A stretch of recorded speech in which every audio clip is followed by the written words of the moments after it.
नमस्कार, आप देख रहे हैं जनप्रकाशन न्यूज और मैं हूं आपके साथ दिव्यांशी डोसी।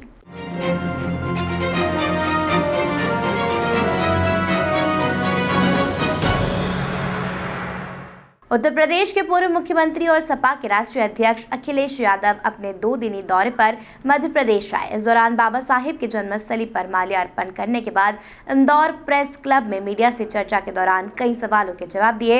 इस दौरान अतीक अहमद से जुड़े सवाल भी प्रमुख रहे।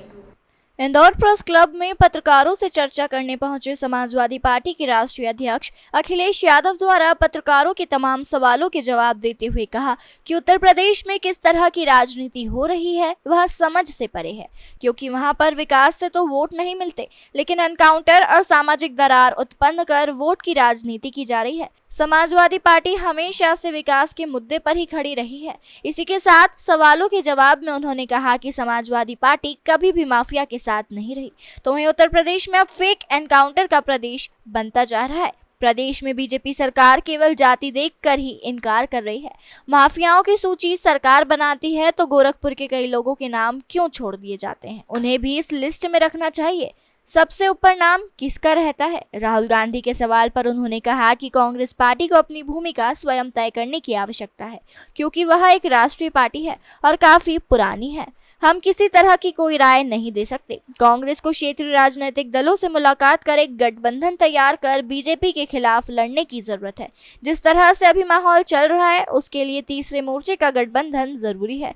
इसी के साथ उन्होंने केंद्रीय जांच एजेंसी ईडी और सीबीआई पर भी सवाल खड़े करते हुए इसका दुरुपयोग बताया। आप किसी प्रदेश के हैं, किसी जगह के हैं, वहाँ पॉलिटिकल लेवल पर कभी ये नहीं होता, क्षेत्र पर कभी सवाल नहीं उठाए।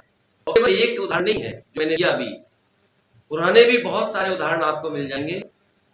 और हालांकि ये भी कहा जाता है कि उत्तर प्रदेश वो प्रदेश है जो प्रधानमंत्री बना है। पिछले 2 इलेक्शन अगर हम देखें, 14 के जब समाजवादी सरकार थी, 19 में जब समाजवादी पार्टी और बहुजन समाज पार्टी का सबसे बड़ा गठबंधन था, और उसके बाद जनता ने जो फैसला लिया उसमें सरकार भारतीय जनता पार्टी की बनी। अगर हम गिनती में देखें, हिसाब किताब लगाएं, अगर आज की गिनती भी देखें, यूपी में अगर भारतीय जनता पार्टी कमजोर होती है तो वो गिनती कहीं बढ़ती नहीं दिखती। 10 कम हो जाए, 20 कम हो जाए, 30 कम हो जाए, 40 कम हो जाए, और बीजेपी ने जो सपना देखा है 80 की 80, तो हमने भी सपना देख लिया 80 में 80 हरा देंगे। अगर वो सपना बड़ा देखते हैं तो हम समाजवादी लोग भी बड़ा सपना देखते हैं। जब मैं सरकार में था मुझे काम करने का मौका मिला, हाईवे कैसे डिजाइन किए जाते हैं, टेक्निकल एस्पेक्ट क्या हो उसका, कम समय में कैसे पूरा किया जाए। मुझे खुशी है कि नेताजी भी इस क्लब में कभी आप लोगों से मिले, और नेताजी ने एक शिलान्यास के समय पर, जैसे आप लोग बैठे हैं उसी समय पूरे लखनऊ की प्रेस थी, क्योंकि यूपी सरकार का उस समय का समाजवादियों का सबसे बड़ा प्रोजेक्ट था वो एक्सप्रेस वे बनाना। जब नेताजी को शिलान्यास पे बुलाया मैंने, नेता ने कहा मैं शिलान्यास तभी करूंगा जब उद्घाटन की तारीख मुझे पता होगी। वो एक्सप्रेस वे 36 महीने में बनना था। नेता ने कहा कि 36 महीने आप बना रहे हो तो इसका शिलान्यास मैं नहीं करूंगा। अगर इस एक्सप्रेस वे को आप 24 महीने में बनाओगे तो मैं शिलान्यास करूंगा। मैंने अधिकारियों से बात की, अधिकारियों के बाद जो जिनको कॉन्ट्रैक्ट्स मिले थे, जो कॉन्ट्रैक्टर थे, उनसे बात हुई। उन्होंने कहा कि सड़क सहयोग मिल जाए तो ये सड़क संभव है, बन जाएगी, जितना नेताजी इस समय बता रहे हैं। नेताजी को हम लोगों ने कहा कि अधिकारी और सब लोग तैयार हो गए हैं। उन्होंने कहा मैं ऐसे नहीं मानूंगा। उन्होंने कहा कि एक ही कॉन्ट्रैक्टर आए और माइक पे रहे।